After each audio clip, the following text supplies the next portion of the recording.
Broadcasting live from the Capital OTB studios, this is Racing Across America with Seth Merrow. We'd like to thank Gulfstream Park for their sponsorship of this program and some of the other programming and events here at Capital OTB. Gulfstream Park's championship meet features great racing now through Florida Derby weekend at the end of March.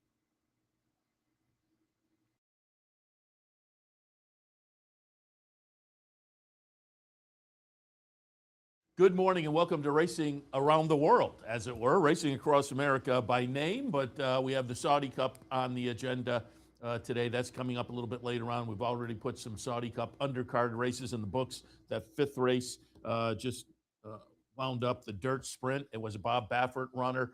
A couple races back, the Saudi Derby, Obliteration coming in from a win at Oaklawn, ran second in there. So there's still some American rooting interest. The upcoming sixth, and we'll get you to that. We have a tape piece coming up, but we'll get you to the sixth.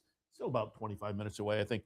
But there are some American runners coming up in this turf sprint in Saudi. Reef runner in there for David Fox, Zio Joe for Doug O'Neill, and Mark Cassidy has time to dazzle. So some American rooting interest in the upcoming sixth. And again, we'll get you to that. But first, Racing Across America and what we normally do, talking about some of the stakes action and whatnot. And we got a chance yesterday to tape a piece with Joe Kristufek, the paddock and pregame handicapper down at Fairgrounds. Big day down there.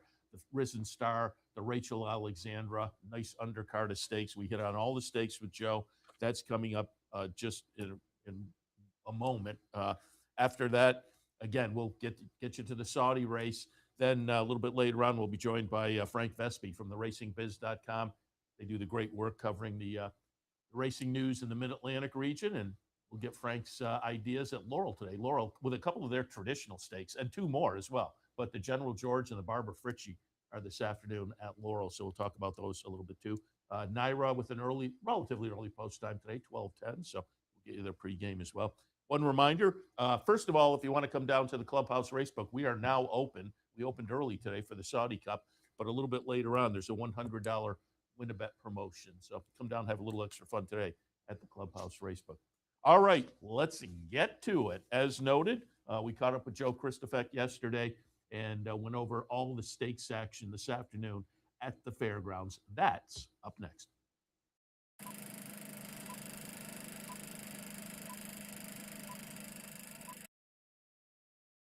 Happy to be joined now by our friend Joe Kristufek. Another big day, as typically every few weeks down at the Fairgrounds. March to the Louisiana Derby, and the races like the Risen Star have a great undercard that had the various divisions. And again, that's coming up Saturday afternoon. So who better to talk with than Joe Kristufek? You see him the pregame and the paddock commentary. Joe, good morning.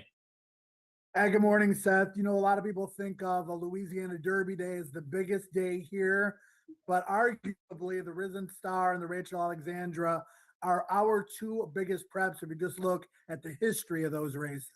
Yeah, if you look down the list of winners, particularly in the last few years, the Fairgrounds has become a very potent path to the Kentucky Derby and the Triple Crown for sure. And we are well into the meet. I pulled up last night the human side of things on the jockey side of things so far at the Fairgrounds meet. No surprise, Jose Ortiz leading 52-45. Paco Lopez second. Paco Lopez now on the sidelines, as I understand it, with a broken ankle from a spill last weekend. Marcelino Pedrosa third, Ben Curtis, Jareth Loveberry. And then over on the training side of things, Joe Sharp leading 30 wins to 17 for Shane Wilson. Another good season for him. Brett Calhoun, Brad Cox, Cherie DeVoe having a good year. Down the list a little bit, Steve Asmussen, Brendan Waltz. So familiar names on the human side of the equation. And Joe Sharp just dominating after his first training title here last year, winning in all categories, not afraid to claim a horse, run him right back, win the race, you know, not afraid to lose those horses, but also winning with a lot of good young horses too. And his wife, doesn't Rosie sit in with you at some point on an aftercare type of day? Have they already done that?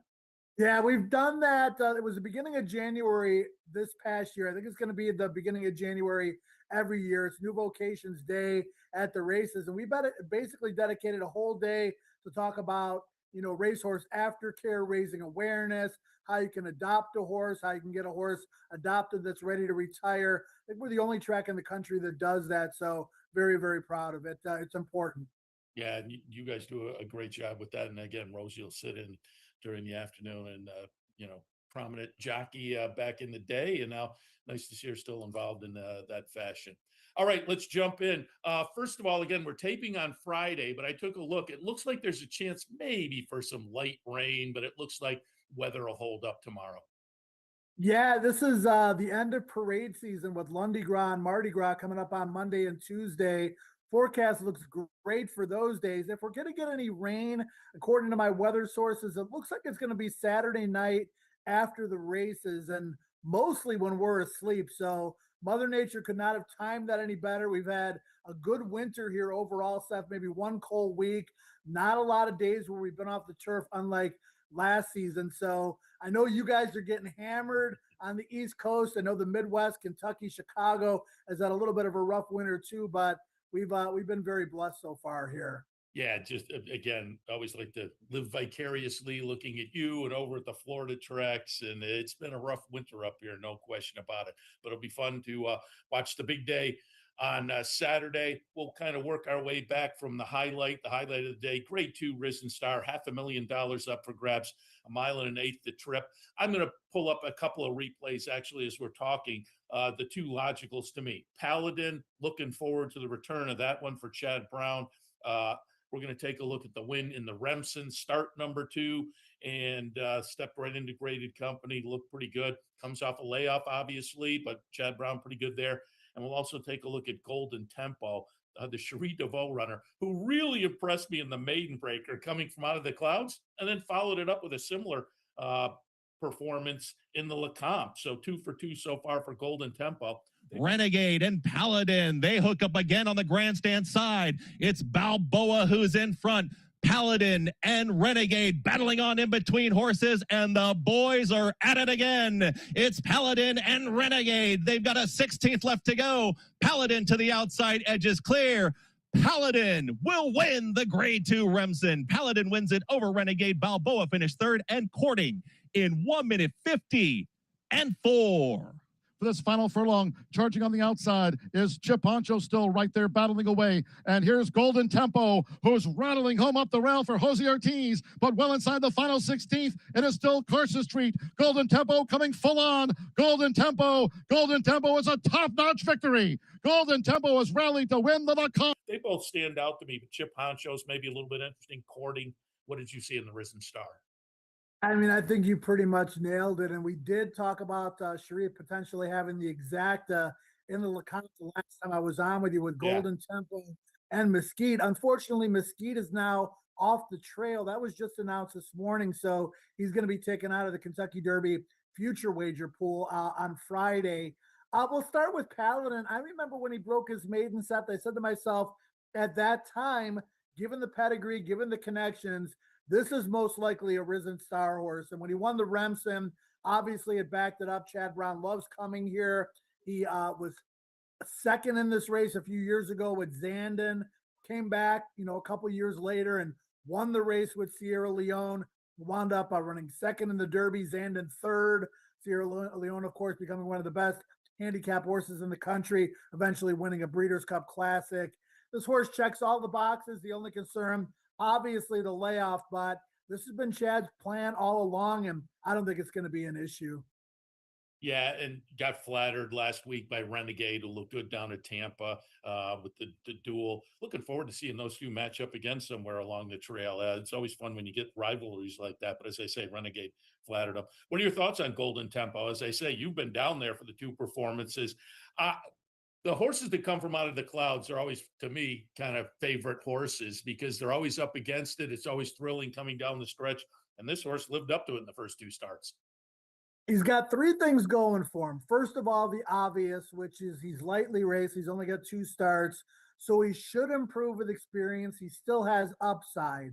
The second thing is, and you mentioned the size of the field, we may get a defection out of the race. Right now it's 8. If it's a smaller field, that helps the closers, not as much traffic to negotiate, especially over 9 furlongs. The third thing that's working in his favor is the fact that on the comp day, we had a pretty strong headwind in the stretch that day. 5 of the 9 winners on the main track went gate to wire. He was one of the few horses to really close from far back. So not expecting that kind of wind for the Risen Star. And that could be an equalizer and a reason for him to even take another step forward. You know, I'm excited about his prospects. He's got the pedigree. Cherie DeVoe has never run a horse in the Kentucky Derby. And it's kind of like Yoda versus Luke Skywalker here with Chad and Cherie, given the fact that she worked for him for so many years. I like that. And yeah, I mean, she hasn't started one yet, but it's a matter of sooner rather than later, certainly the way she's going. And it's going to be fun. Those two do stand out, and it's going to be fun as they come down the stretch, certainly. That's the Risen Star for the 3-year-old boys, 3-year-old girls in the Rachel Alexandra, a mile and a 16th. I pulled up a replay of yet another Cherie DeVoe runner. Looked at the maiden breaker for Powered by Family, which again was a come from behind effort. It was on a muddy track, and this was an off the turfer, but Powered by Family was a main track only entrance. So they got what they wanted, got the result they wanted, certainly. I tilted there, but obviously the muddy track may have contributed. Love Your Neighbor is interesting. Just Singing for Ken Sweezy. Bella Ballerina, I thought, was a player too for Brendan Walsh. Interesting group in here. Your thoughts on the Rachel? Yeah, we'll start with Powered by Family, and you nailed it, Seth. I think that's an aspect of this race in handicapping that a lot of people aren't going to recognize. The fact that, yes, it was an off the turf race, but she was main track only, and Cherie has so many nice horses on the grounds. Sometimes she has to run horses in turf races that she knows in her heart are probably dirt horses. So Powered by Family, yes, she went on an off track, but if you look at the way she did it, it was big, strong, powerful, good-looking specimen. I think she's got a bright future moving forward. Similar to Paladin, though, with Bella Ballerina, this is the sibling to Pretty Mischievous, who won the Kentucky Oaks a few years ago for Brendan Walsh. Obviously, a super nice filly, even after she won the Kentucky Oaks. And after he won the Goldenrod with her, that was Brendan's plan. Give her time off, bring her back for the Rachel Alexandra. Very similar to Paladin, although they're coming off of a little bit of a layoff. They should be fresh, fit, and ready to go. I think those are the two. The horse on the rail that you alluded to, Just Singing, will pick up some pieces late. She hasn't run since the Goldenrod either, where she was a close-up third, and Bella Ballerina was coming back to her a little bit in the stretch. So she should relish the distance of the long stretch here at Fairgrounds. I also had Love Your Neighbor in my mix from Michael Stidham. Comes in off a close-up second in the Silver Bullet Day, but brings in a nice bullet work too. Yeah, I mean, she's putting the blinkers on. So is that going to help her? I watched the race, obviously, in the Untappable where she was second, where Axel Concepcion lost an iron in the stretch. I thought he was game. I thought the filly was game. Is she the kind of horse that needs blinkers? I'm not so sure, but Mike certainly does know better than I do. That's right. That's the race where you could see in the head-on, he was kind of balancing on the one foot, right? Yeah. Yep. Yeah. All right. One race before down at the Fairgrounds on Saturday afternoon. It will be the Fairgrounds, Grade 3 event, mile and an eighth on the turf. And in here, I pulled up a replay. I just went to the logical. Capuna wins the Colonel Bradley, but also Laganos is in here. Cameo Performance. They're both back on Saturday as well. Brilliant Birdie to me is very interesting for Cherie DeVoe, coming off a win in the turf mile at Keeneland, but that was back in October. This is a fun group. How did you see the Fairgrounds? Yeah, unfortunately, it's tough to get overly creative in these races, Seth. I agree with you on Brilliant Birdie, and I do believe this horse is going to be the post-time favorite. The only question I have with this horse is this more of a prep for the Munis, the Grade 2, coming up on Louisiana Derby Day. She's very good at bringing horses back off of layoffs. This is a horse that's now a 5-year-old who has a chance to win many races this year and be one of the best turf horses in the country. Already has the resume.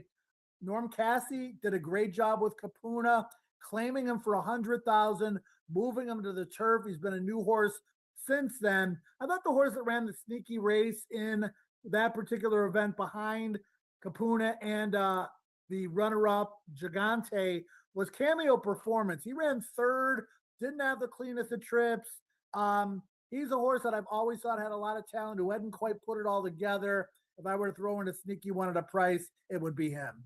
Yeah, I like that horse as well, but Capuna just off the last and goes out for Flying P. Jay Provenzano, very good at the claiming game, and as you say, this turned out to be a very, very nice claim. All right, the Mine Shaft, mile and a 16th for the players in the handicap division.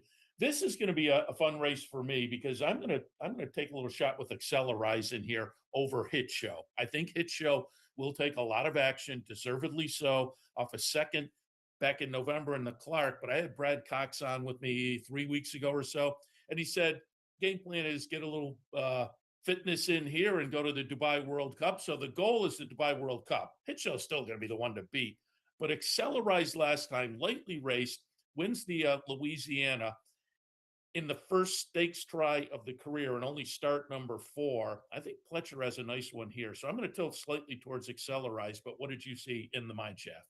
Yeah, I mean, the only hole to poke on Accelerize was the way the track was playing on the Lecomte Day card, which I mentioned. 5 of the 9 winners did go gate to wire. He was one of them. He showed a lot of heart in the stretch. He looked like he was beat, like many of the Pletchers do. They come back, reassert, and are able to get the job done. Hit Show, it's amazing. I still can't believe this horse won the Dubai World Cup last year. Given his resume, I mean, his entire career, Brad has picked a little bit easier spots for this horse along the way. But recently, he runs in the Clark, the grade 2. He barely misses. He's now a 6-year-old. He's going to defend his title in the Dubai World Cup. And man, I don't think you'll ever see a more honest horse than Hit Show. So those are the two that look like they're the ones to beat. Time to Win seems to be a short money eater for Chad Brown, but he's only run 5 times. Chad is sending him here. He fits the spot very, very well. And of the horses in this field, maybe he has the most upside. Yeah, he was the alternative to me, along with Stowaway for Whit Beckman, who I thought was maybe a little bit interesting at a price as well, coming off the triple-digit third place finish in the Tenacious. Yeah, and Moonlight, I think, got a price too, because he seems to run well every other race. He was against the racetrack in his most recent start. I expect him to run a lot better. All right, let's go back one more race and look at the Albert Stahl Memorial. This one back on the grass, a mile and a 16th. And I pulled up, you get a Chad Klarovich shipper on the turf. I'm always intrigued. And this one comes out of a win in the Forever Together.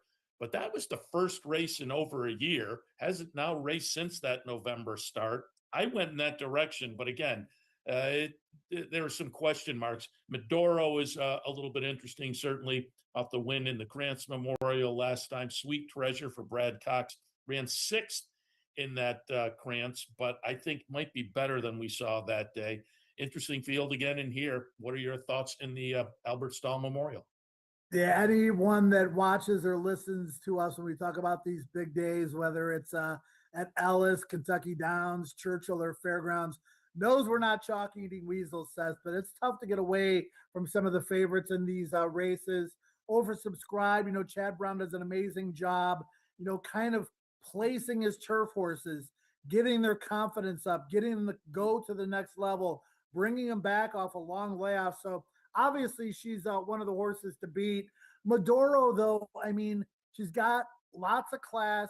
She looked good winning here when she ran down a horse in Cupid's Crush, who's also in this race, who was not stopping on the front end. It looked like Medoro was going to go right by and win by 5 lengths. So a lot of credit to Cupid's Crush. But again, that headwind in the stretch didn't help Medoro. She's got a rail draw here. I would give her a slight edge over Chad in this one. And Sweet Treasure basically got eliminated at the break last out, like you mentioned. Expect her to run a lot better in this particular stake. Yeah, for Brad Cox. All right, let's look at one more stake on the card. This is a little bit early on the card on Saturday. It is the Colonel Power. It'll be the 3rd race Saturday afternoon, 5.5 furlongs on the grass. I pulled up a replay of the Kenner. It's usually wrong getting it done here pretty convincingly. That is the 3rd in a 3-race win streak a couple of those on the turf, one of those on the dirt. I will say did get DQ'd out of the 1-2 back from first to second, but has come under the wire first in the last 3 starts. Champlin is interesting to me. Auto Drive for Brett Calhoun, 3 for 3, all on the dirt though.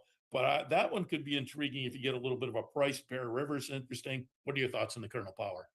Yeah, I mean, usually wrong. I'm going to go out on a limb and say he's one of the best turf sprinters in the entire country if he can hold that form. I know he was disqualified 2 starts ago. It was a warranted DQ, but Seth, he was much, much, much, much the best. And he was much the best last out in the Kenner too.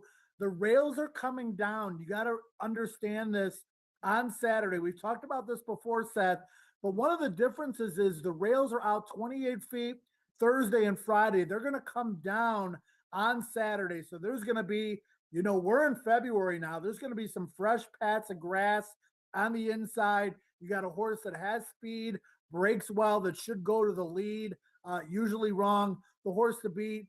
Built is intriguing to me because I want to see what he can do sprinting on the turf. His comeback race was very good. He does have turf influences in the pedigree. Auto Drive is very interesting. He's done nothing wrong. He's won all of those races with plenty left in the tank. So, Brett Calhoun came up with a diamond in the rough in that horse. We'll see how he does because this is by far the toughest task to date for him. Yeah, it's the fun way to kick off the stakes action. All the stakes Saturday afternoon look like a lot of fun. And as usual, it's a very nice big stakes day. So we wish you and everybody down there good luck on the afternoon. And again, looks like the weather's going to hold up. So we're looking forward to a big day down at the fairgrounds. And as always, I'd like to talk to you a little bit about the brilliant racing partnership you have. The last couple of times we talked, you had mentioned you're kind of regrouping and looking at, getting restarted with some new partnerships and whatnot. But we were talking before we went on the air. You had a winner just late this week up at Turfway with one of the brilliant racing horses. Yeah, 2 in a row for us. Spider Woman won on Thursday night, was second, but was placed first as the leader came out into her in the stretch. And it was a more than warranted disqualification. I think we would have run by if not for the interference in the stretch. He was 8-1. And you know what, Seth? This is a horse that's made over 170,000. She has won a maiden special weight at Horseshoe Indianapolis. She won a non-2 for 80 at Churchill. She won a non-3 for 50 at Turfway. Now we got her starter allowance condition in our back pocket, and she's already made 170 grand without winning a first level allowance race. Couldn't be any more proud of her. Very happy with the way we've managed her. Then a couple of weeks ago, John G. Dooley got to call Dual Guru home at the fairgrounds. I know that was a special moment to him. Calling the race, obviously couldn't get down to the winner's circle to get in the picture. So we did have him photoshopped into the winner's circle picture. And I know he absolutely loved that. So we've won. I looked at it yesterday on Brisnet. We've had 150 starters. We've had 25 wins, 17%, almost 1.4 million in purse earnings. So not bad with a group that doesn't necessarily spend next to any money when we go to the sales. I think the most expensive horse we bought was Spider Woman at $95,000. Most are in that $40,000 range. And then obviously Johnny's Fireball was a great claim. Yeah. And I know Spider Woman, again, we were talking before we went on the air, sentimental favorite too, as your mother was following the horse. And so I'm sure that was very nice. But boy, those are the kind, when you have a partnership, those are the kind you like to have in the barn. They win and put some money in there. Partners are all very happy, I'm sure. Yeah, she's a gift. And the last couple of years of my mom's life, she used to go back to the barn and visit with the horse. She had oxygen. It was not easy to get her back to the barn. Became very special to her. And 2 days after the 1-year anniversary of my mom's passing, the filly won by disqualification set. So you can't help but think and imagine that maybe there was a little divine intervention there. That's great. That's great. Joe, again, always appreciate the visit and the conversation. Again, congratulations on the nice win this week up at Turfway with Spider Woman. And good luck to you and everybody down at the fairgrounds on Saturday afternoon on what looks like a fabulous afternoon. It's always a pleasure, Seth. The weather's going to be good, and we're looking very forward to these races. And 4 weeks from now, Louisiana Derby Day. The next day is closing day. and pack up the cats and head back to Louisville to get ready for Kentucky Derby 152. It's crazy how time flies. Joe, appreciate it. We'll talk again. Cheers. Welcome back. Thanks to Joe Kristufek for taking the time. Big day down at the fairgrounds today, but also a big day in Saudi, and they're loading in for the upcoming turf sprint. 3 American runners. I think the 9 and the 13 Reef Runner for David Fox and Time to Dazzle for Mark Cassidy, the 9 and 13 are live. Doug O'Neill has Zio Joe, the 12. The 8, Panja Tower, is the favorite Japanese runner. But again, the 9 and the 13, the U.S. entrants, I think are live at maybe a little bit of value. All right, they are loading in this 6th race at Saudi Arabia. Don't forget the 9th race today, the Saudi Cup, Forever Young, a group of American horses. That should be a lot of fun. That's the 9th. But upcoming right now, they're going in the gate. Saudi Arabia, it is the turf sprint. Take it away. Geography and Zefsaf complete the line. 13 over 1,351 metres start at the entrance to the back straight, and they leave the stalls. Fortune Time roused to try and gather. Anaf jumps well, but will be restrained back as Shin Forever's white face thunders up on the inside as they race through the first 200 metres. And out in the lead, Shin Forever, alongside in the white and blue colours Zio Joe. Wider out, Lazat's invested plenty from that wide out gate. Fortune Time eventually finished in 4th with Geography on the inside of Marvel Man in black and yellow. Fortune Time on the outside. Behind these, Panja Tower on the outside of the grey. Time to Dazzle. Up the fence goes Geography. Anaf, who loves a snuggle into the race, is ahead of Comanche Brave. And towards the back is Love de Vega as they spin the bend, and last of all is Zefzaf. Out in the lead for Japan. Shin Forever begins to take the turn. In second place, the blue and white of Zio Joe. Lazat's 3 wide round the turn. Behind these, Marvel Man and Reef Runner travelling up in the blue towards the outside. Anaf trying to pick the way through the field, following Time to Dazzle. Panja Tower down the outside for Joe Marrero as well, and Comanche Brave angles out. Lazat's worked hard to get to the lead, but has done so. Reef Runner in second place. Now Comanche Brave down the outside with Panja Tower. Lazat with on the centre. Reef Runner. Comanche Brave continues to come down the outside. Out in front, Lazat. Reef Runner. Comanche Brave trying to get there. Reef Runner takes the lead inside the last from Lazat. Comanche Brave. Reef Runner a drop of their head. Reef Runner from Lazat. In third place was Comanche Brave. Time to Dazzle ran home in 4th. Racing in 5th was Panja Tower, Fortune Time, then Marvel Man. Anaf never really showed Love to Vega, all the way back to Zefzaf. And also trailing in towards the tail eventually was Shin Forever and Zio Joe. The trip round the bend may have been the key there. Lazat invested a great deal to get to the lead, has toughed it out from stall 12. But Reef Runner in the centre for Irad Ortiz, another winner for the USA, held tough.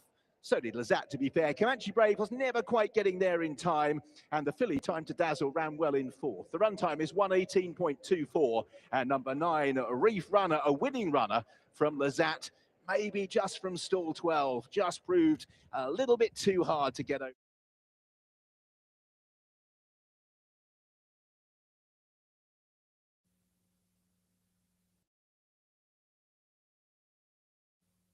The championship season is on at Gulfstream Park. Great horse racing action Thursday through Sunday. Come out and enjoy the world's best horses, trainers, and jockeys as they compete over the Hallandale Beach Oval all season long. Take your experience up a notch and join us in 10 Palms Restaurant with unbeatable track views, outstanding dining, and convenient wagering options. For reservations, event schedules, tickets, and more, head to GulfstreamPark.com. Think horse racing is too complicated? Think again. And they're off. Every pro was a newbie once. Meet DRF Newbie, the mobile tool loaded with daily racing form data and the power of DRF AI. Get the insights you need fast so you can play smarter and feel more confident. DRF Newbie, horse racing made simple. Try it free today. Visit newbie.drf.com.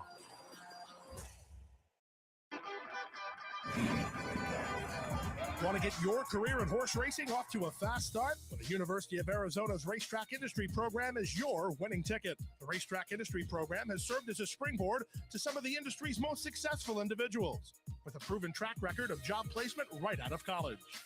If you want to earn a degree in the exciting horse racing industry, the Racetrack Industry Program can put you in the winner's circle.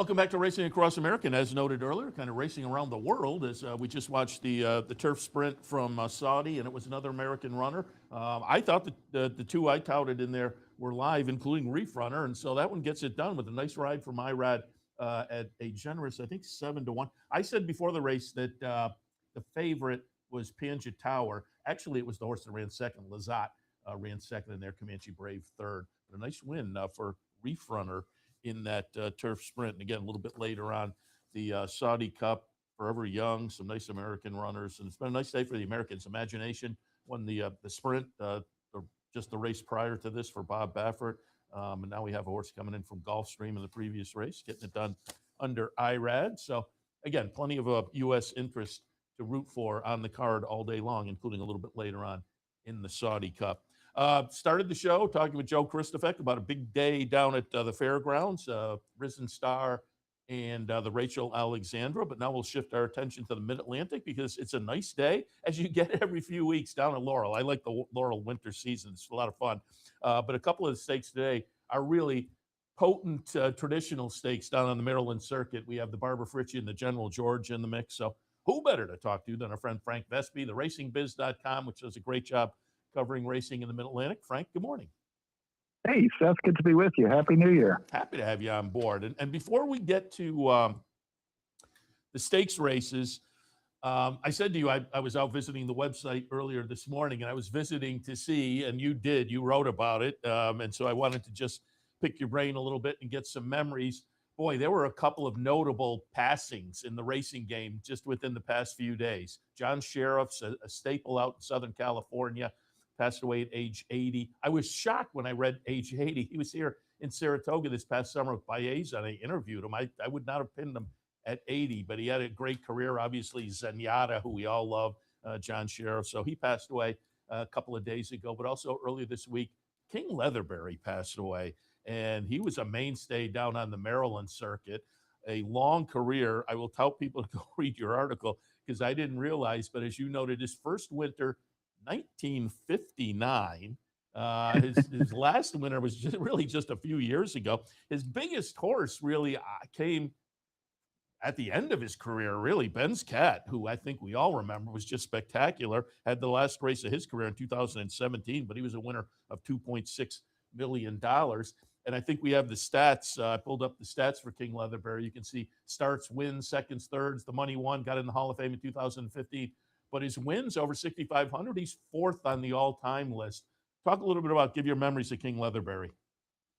Yeah, I mean, it's sad for anybody who pays attention to Maryland racing or pays attention to racing, really. I mean, the King, he was one of one. They made one of those, and then they broke that mold, and they didn't do it again.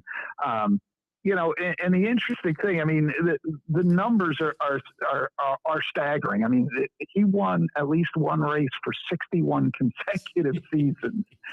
I mean, it's nuts. And as you mentioned, he was training Ben's Cat towards the end of his training career, and he did a masterful job. Yeah. It's a clinic in how you can handle a horse and how you could get a horse to run at that level for 5, 6, 7 consecutive years of being super, super productive. And one of the interesting things with King is a really good argument could be made that he should have been in the Hall of Fame years ago. I mean, he helped revolutionize racing in sort of two different ways. One, he was one of the first trainers to build a stable by claiming horses. And he once said to me, he said, when I started claiming, it was taboo. You didn't claim another guy's horse. And one guy came to me and said, I'm mad at you. You claimed my horse. And he said, I said to him, hey, man, don't you know you got money in the office? You got money. I got the horse. We're not going to know for a couple months who got the better deal here. So he was really one of the first guys to do that. And then he was also one of the first guys to have multiple strings of horses at different places that he put in the care of trusted assistants. When his stable got so large he couldn't have all his horses at Laurel, he put a string at Pimlico. And then, kind of took a step back and said, I could have assistants at both places, manage them, manage the owners, place the horses, but let the riders and those other guys kind of be the hands-on people for the horses.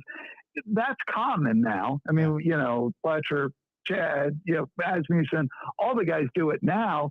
Back then, that was a kind of a revolution in horsemanship. So you could make a case he should have been there years ago, but it took a homebred in Ben's Cat, a modestly bred homebred, to really kind of make people reassess what kind of trainer he was. And so I think it was a remarkable career.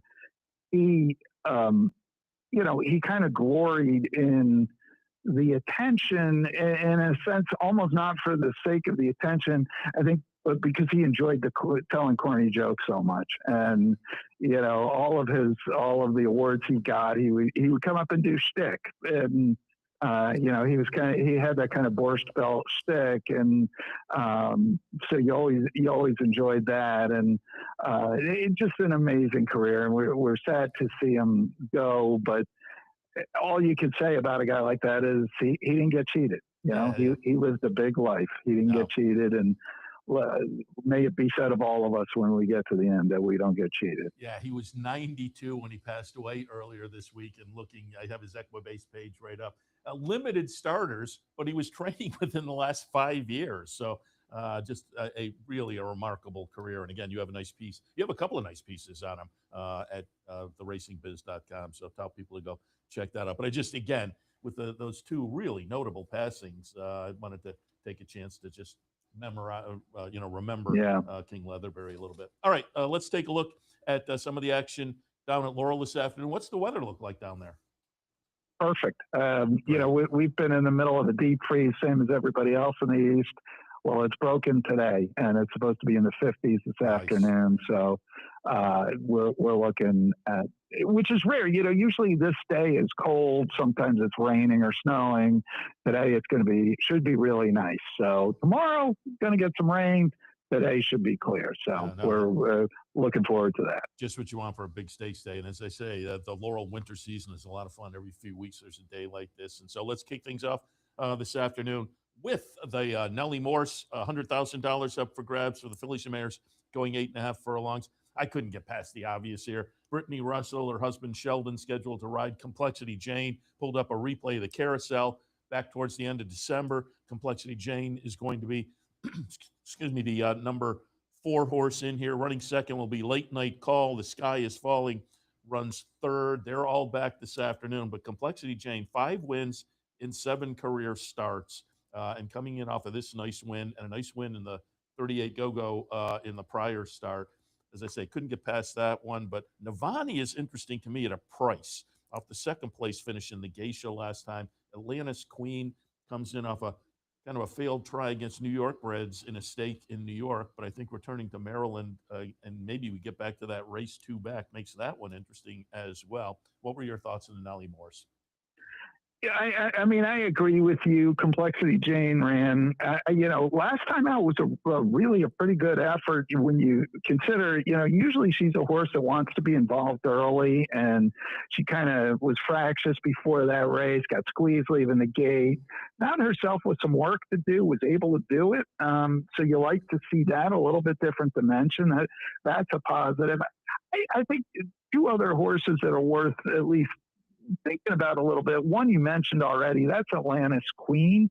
This horse ran huge in her first try around 2. Well, her first local try around 2 turns, 2 back, winning an allowance easily, got an 81 by her speed figure. That race in New York was obviously a train wreck. But, interesting thing here is Gary Capuano. He's a very good trainer. He's been a very good trainer for a long time. Puts horses in races they can win. He comes right back in stakes company with this. That seems to suggest, one, that running without Lasix wasn't an issue. So that's a good sign. And 2, he's going to give her excuses for that, and he's going to bring her back here. I think she can run a much improved race, hoping maybe we get a little price on her. The other one's the Charlestown shipper Ferrunco. The Sky is Falling. So it's going to be running at the end. Actually ran on okay a little bit with a little bit of trouble last time out in the carousel. I think if the pace heats up a little, and I don't know that it will, but if it does, she's one who might be heard from late. Sultry Lass is also a little bit interesting as quote unquote the other Brittany Russell, and moves out of the barn of Tommy Amos for Joe Politi. Kind of an interesting scenario there on the rail as well. Fun edition of the Nellie Morse. Let's move on now and race number 7. As I was looking at these yesterday and doing a little handicapping, I was like, what? This to me is that I can't think of another racehorse that has had a stakes race named after him or her this quickly. Post time race, the end of December. Here we are in February, and it's the post time. $100,000 up for grabs for the 4-year-olds and up. I get it. That certainly a local favorite, kind of a fan favorite. Came to New York and did very well. 20 post time himself, 23 stars, 13 wins, 4 seconds, 5 thirds, $1.5 million.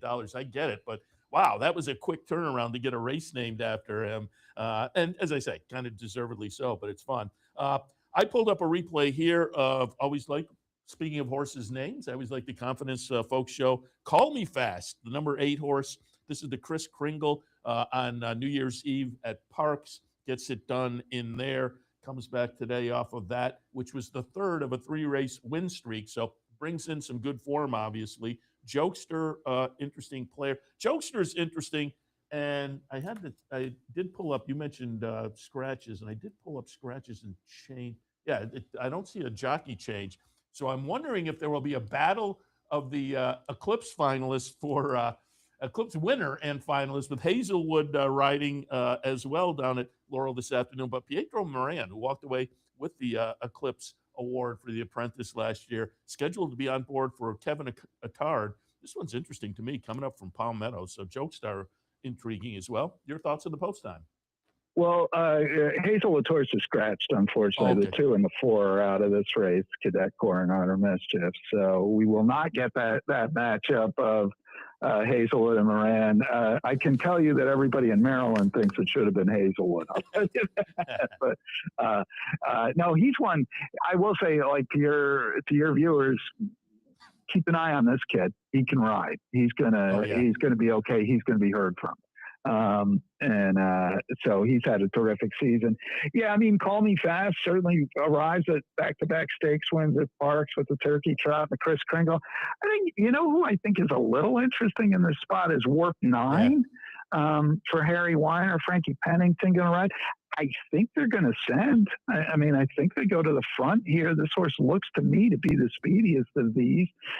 If he clears off, it might be hard to reel in. And funny things happen in short fields. And with scratches, this is now a short field. So we'll see how it plays out. 8th race, the aforementioned, as I say, a couple of stakes that have been mainstays on the Maryland circuit for years and years. Barbara Fritchie and the General George. The 8th race is the Barbara Fritchie. A couple $100,000 up for grabs for the ladies going 7. I pulled up a replay here of the Geisha, middle of January. It will be Take the Money Honey, the number 7 horse, getting it done in this replay. Put that one on top, but I thought Dry Powder coming in for Al Gold's Gold Square Racing. Chad Summers' barn has been on a little bit of a roll over the past few weeks and maybe couple of months. Passage East is maybe intriguing off a 2-race win streak and 3 of the last 4. Your thoughts on the Fritchie? Yeah, and so this is a race. Unfortunately, there's scratches out of this. The 2, 3, and 8 are out, and this is a race that to me was super intriguing with the full field in because you had Hold Your Breath, ton of early speed, Take the Money Honey, ton of early speed, On Command, ton of early speed. This just looked like a really interesting race, and I thought Passage East was going to draft into a perfect trip behind those horses. So I was kind of looking forward to that. Now we got 2 of the 3 speeds are out. And now it looks like Take the Money Honey. Now it looks like you're going to have to eat the chalk. My question to you, Dry Powder obviously has some class there with Second and Neck and the Cotillion. This is a horse they liked enough to run in the Breeders' Cup Distaff. I guess my concern with her here is, 1, first time out since the Breeders' Cup, and 2, obviously this is not this is not a goal for them. They got much bigger fish down the road.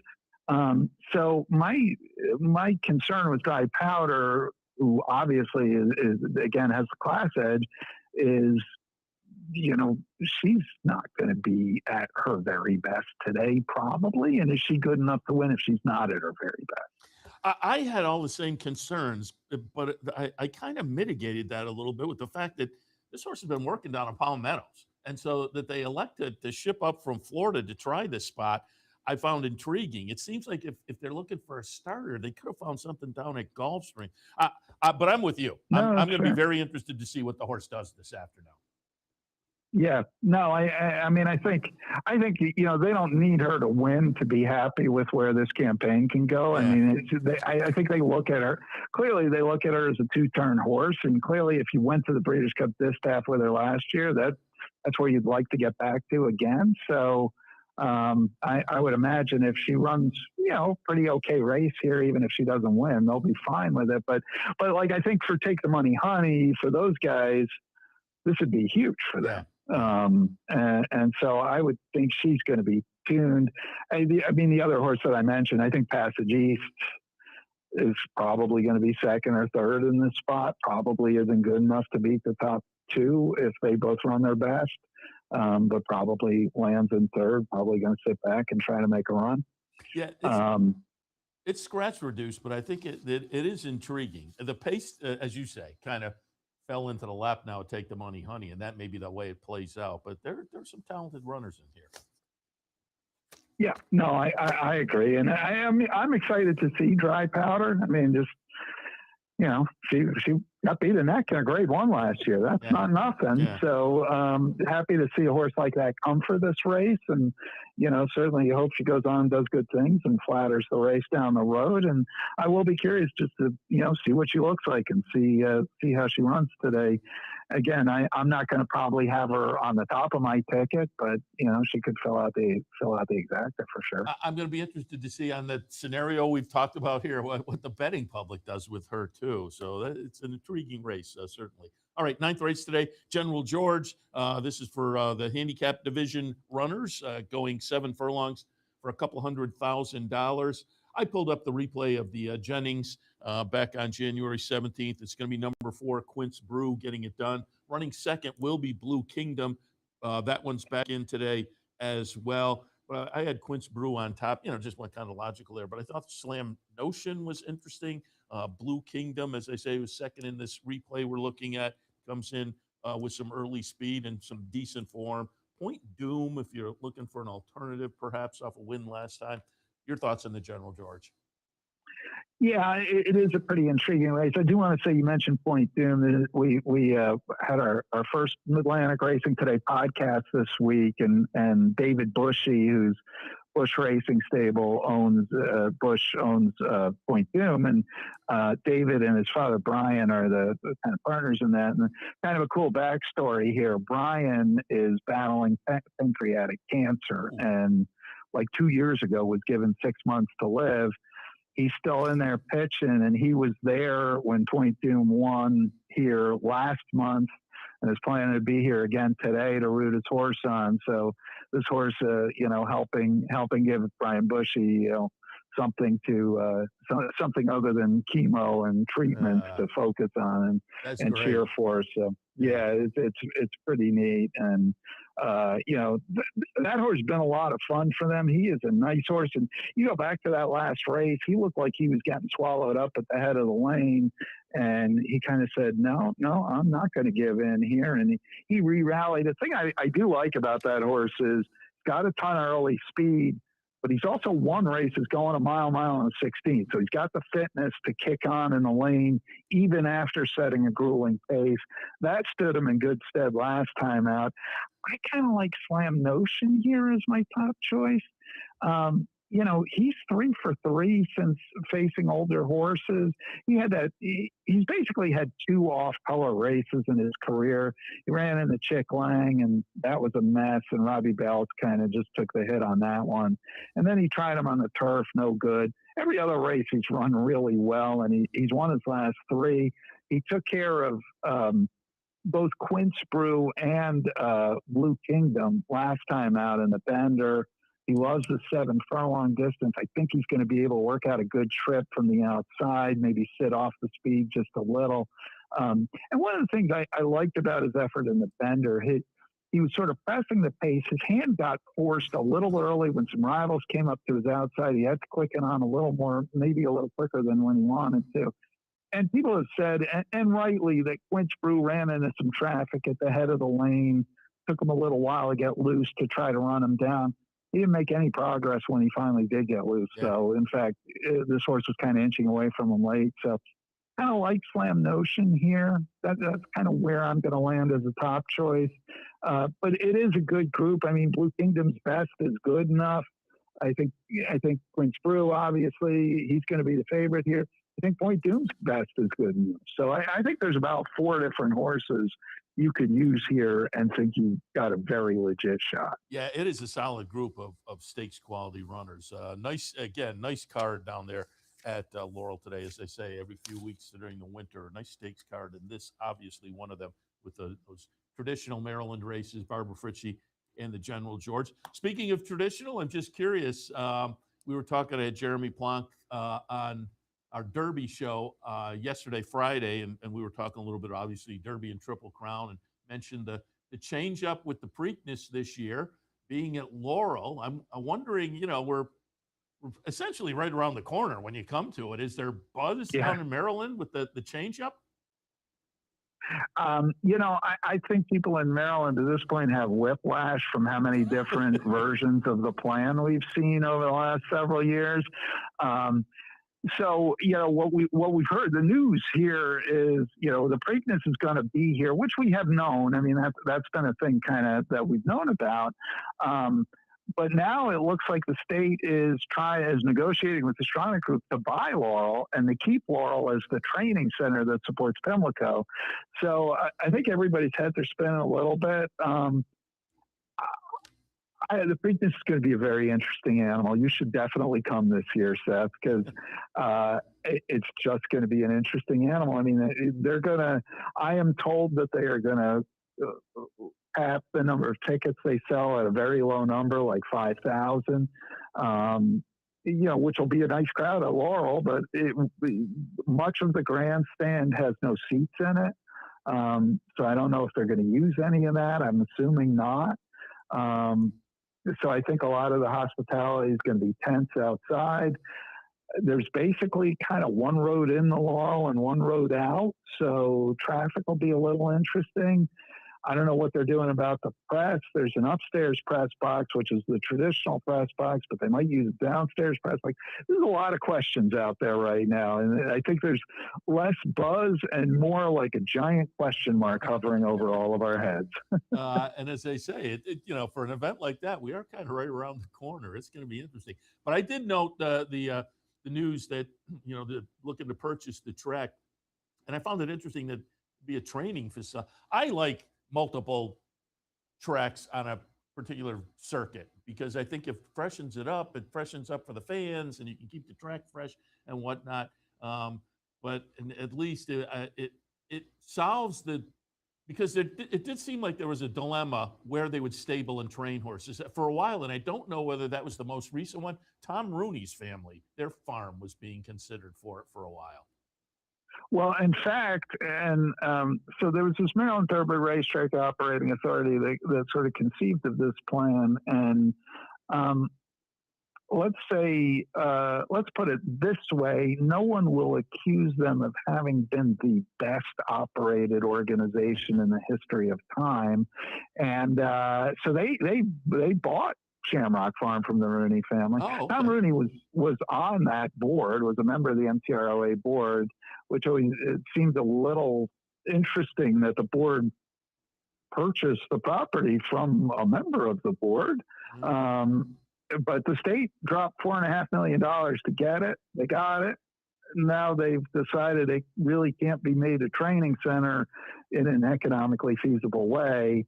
Obviously, the MTROA, the group that bought it, did not do a good job of their due diligence. And when the Maryland Stadium Authority started looking at it, you're supposed to, in essence, there's the statute says you should spend at least $110 million on the training center. to buy it and build it. They were looking at, they said, over 210 when they finally pulled the plug on it. So, yeah, exactly. So that was an abortive mess there. So anyway, the state now owns the Rooney's farm. I don't know what they're going to do with it. There are a variety of things they're talking about. And it's negotiating to buy Laurel. Laurel makes the most sense. Yeah. The horsemen want it. It's where they are. You got a dirt track. You got a turf track. You have a much better turf track than you have at Pimlico. It gives you an option, among other things. Even if you don't want to run a lot here, you could run a little turf festival and give a break to the turf course at Pimlico, which really is going to get beat up. I mean, it just gives you a lot more and better options. It's the thing that everybody kind of said, why don't they just do this? And, the answer was, who knows? But now they're doing it. Now Laurel's it appears, if they can get the deal done with the Stronics, it's going to survive. It'll host one Preakness. I don't know. I don't even know what to tell you.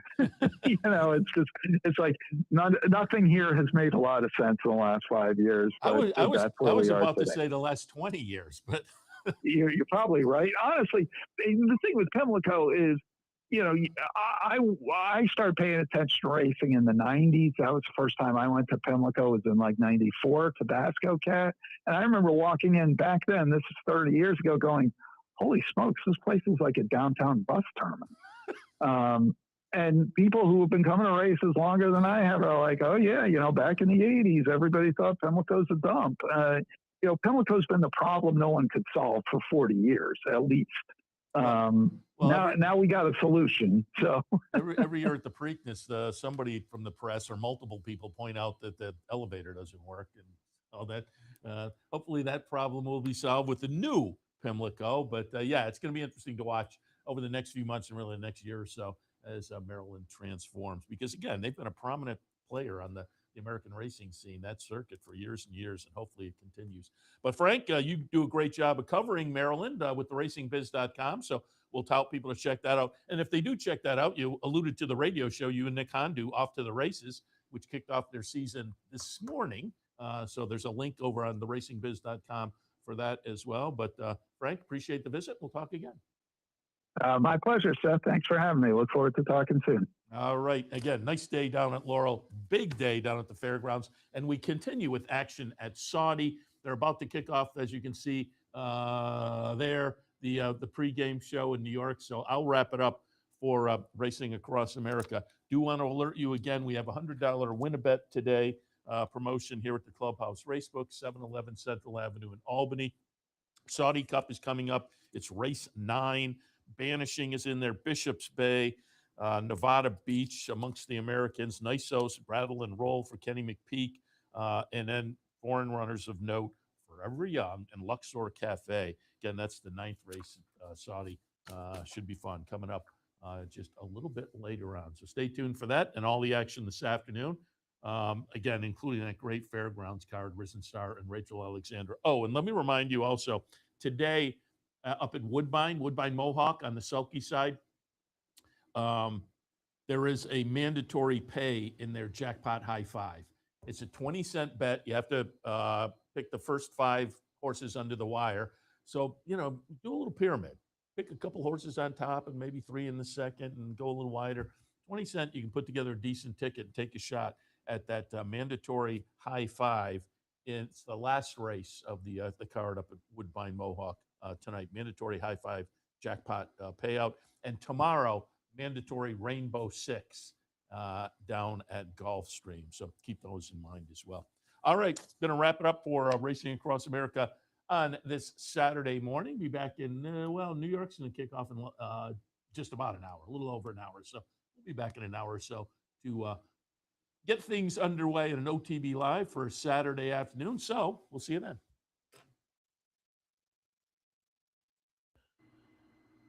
We'd like to thank Gulfstream Park for their sponsorship of this program and some of the other programming and events here at Capital OTB. Gulfstream Park's championship meet features great racing now through Florida Derby weekend at the end of March. Watching OTB TV. a service of Capital Off-Track Betting.